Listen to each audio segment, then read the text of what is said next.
Hello and welcome to another episode of Alberta Live here on fusedlogicTV. I am your host, Walter Schwabe. Thank you for tuning in today. It's going to be another really special episode. Returning back to our studio is Doug Griffiths, who's now before he was an MLA for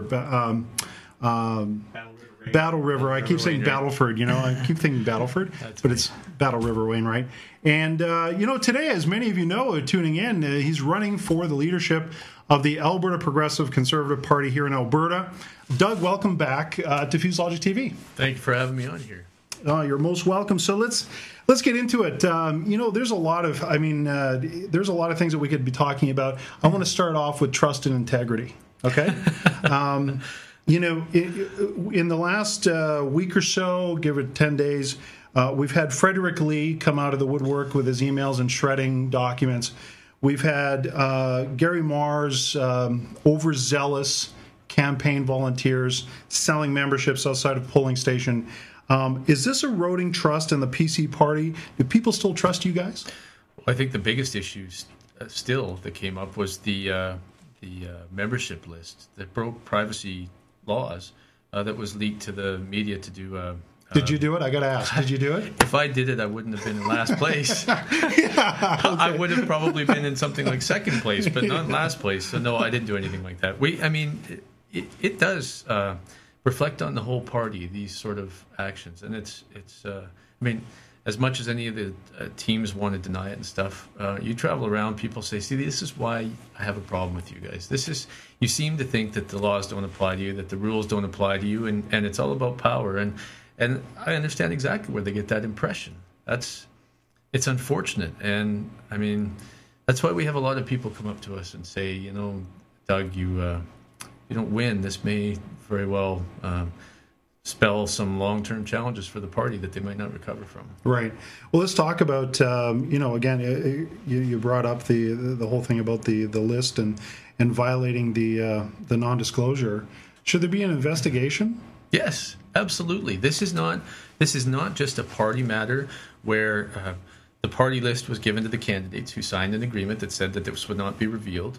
One of them did pass it over, and probably a bit of an engineered list that would work in their favor. I don't imagine they would turn it over with no motives. Mm-hmm. So now we have this list exposed. Well, it's not just a party matter. Everybody falls under the Freedom of Information and Privacy Protection Act, and everybody deserves to have their data protected. It doesn't matter whether it's a PC party function, any other political party, a business. Once this slides once, when do you start to prosecute? This is a matter that needs to be taken seriously. Well, I like your answer in terms of yes, there should be an investigation. Frankly, this kind of stuff, and I can say because, we don't have to worry about the CRTC in terms of bleeping us out, but it pisses me right off. Come on, seriously, right?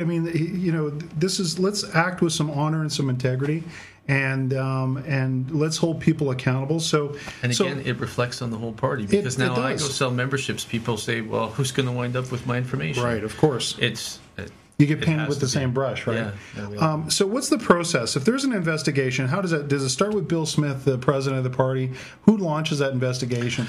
Well, I think there would probably, and I'm not an expert in justice or the legal system, but I would suspect that the party can initiate its own investigation if it likes. Internally. Yeah, but critically, this is a matter that goes beyond the PC party. This was a confidential list. Where an agreement was actually signed that said it will not be revealed to anyone, and it was. Right. That's something I think that justice perhaps needs to get involved in. Well, if you're not going to back up these documents and these agreements, why you bother signing them, right? Is it just for show then, or what? So let me ask you this: do you think people trust you? You've been on the campaign trail for a long time now. You've talked to I don't know how many thousands of Albertans, either in large groups or one-on-one. Do you get the sense that when they look in your eyes, they trust you? They trust you at the helm of the province, of what is essentially the economic engine for not only this country, but what our friends to the south need us a whole lot too, right. And so do our friends to the east. So the Far East I'm talking about there. Yeah. Well, when you drop down, there's a tendency for people not to trust any politicians from any political party or any stripe. And then they sort of back off when they may trust politicians from a political bent. And then they may trust politicians a little bit when they get to hear a few sound bites that they want to run. But, I mean, we're still all tarnished with the same brush that politicians don't have credibility. But people who meet me and talk to me, I haven't had any of them say they don't trust me. Because I think, well, I've always been very honest, and sometimes it's gotten me in a lot of trouble. But I've always been very honest about where I stand and what the views are. And I think it makes it pretty hard for people to say I'm not trustworthy when I'm not just saying rhetoric. I'm saying what I believe. Well, listen, to my knowledge, I think that you're probably the first of the 6 candidates to publicly come out, and correct me if I'm wrong, somebody online maybe, to come out and say absolutely there should be an investigation. I don't know if somebody else has said that, but as far as I'm concerned, this is the first I'm hearing from it. Evan's saying that we've got a question coming in from the chat room. Go ahead, Evan. Yes, Carla in the chat room asks, what about the PCAA members? Could they launch a suit if they wanted to? That's something that they would probably have to investigate. It would be great if they could, because it's their data that's been compromised. I don't know if there's a legal process for them to do it, or if they would have to push it through the provincial PC party. But it's ultimately their data that got compromised, and they should have the ultimate right to make sure that whoever did this gets caught and punished. Yeah. If it's possible to catch them. I know I heard a few people say, oh, how are you ever going to catch them? They probably covered their trail. Well, that doesn't mean you don't do an investigation and try and find them. I mean, that's like saying, somebody gets away with murder, but they probably covered up pretty good, so why bother prosecuting? You know what? There was a situation in an instance where there was a former CSIS informant who got nailed for doing all sorts of wild and wacky things and misleading people. So I really doubt that these guys didn't leave some sort of trail. Exactly. Right? I mean, unless they left it in some sort of unnamed manila envelope with rubber gloves on or something. But if there's a digital trail, somebody can find it. Yeah.